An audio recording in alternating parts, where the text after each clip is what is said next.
비늘 없는 물고기를 먹지 않는 종교가 있다던데? 비늘 없는 물고기를 먹지 않는 종교는 주로 유대교와 관련이 있습니다. 유대교의 식사 규정인 코셔법에 따르면 특정 조건을 충족하지 않는 음식은 부정한 것으로 간주되어 먹지 않습니다. 이 규정은 성경의 레위기와 신명기에 명시되어 있으며 지느러미와 비늘이 없는 물고기는 부정한 것으로 간주됩니다. 1. 유대교의 코셔법.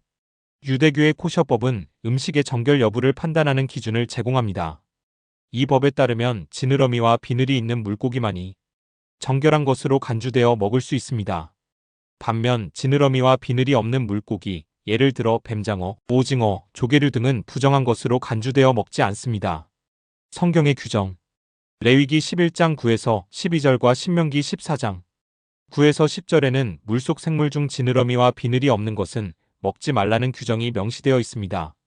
이는 유대인들이 다른 민족과 구별된 생활을 하도록 하기 위한 정결한 삶의 원칙에서 나온 것입니다.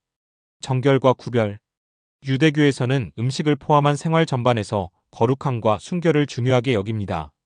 지느러미와 비늘을 가진 물고기는 정결한 것으로 간주되며 이는 물고기가 물속에서 질서 정연하고 깨끗한 방식으로 움직이는 것과 연관될 수 있습니다.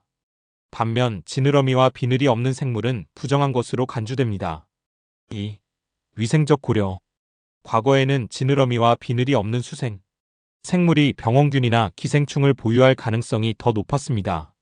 이러한 규정은 위생을 유지하고 전염병을 예방하는 데도 기여했을 수 있습니다. 병원균과 기생충.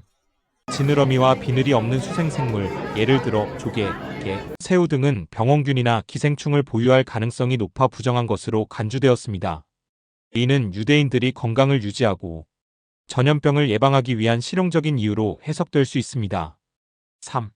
현대 유대교와 기독교의 차이.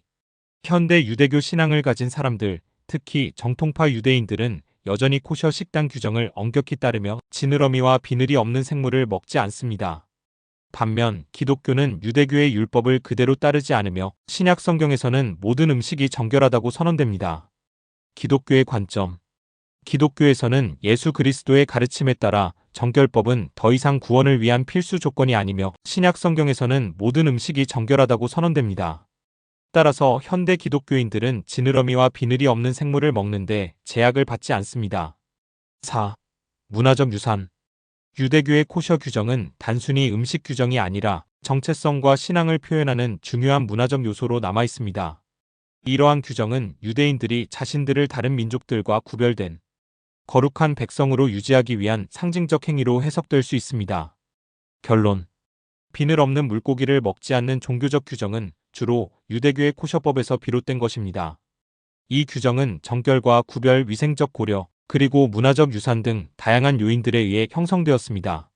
현대 유대교 신앙을 가진 사람들은 여전히 이러한 규정을 따르며 이는 그들의 정체성과 신앙을 표현하는 중요한 요소로 남아 있습니다.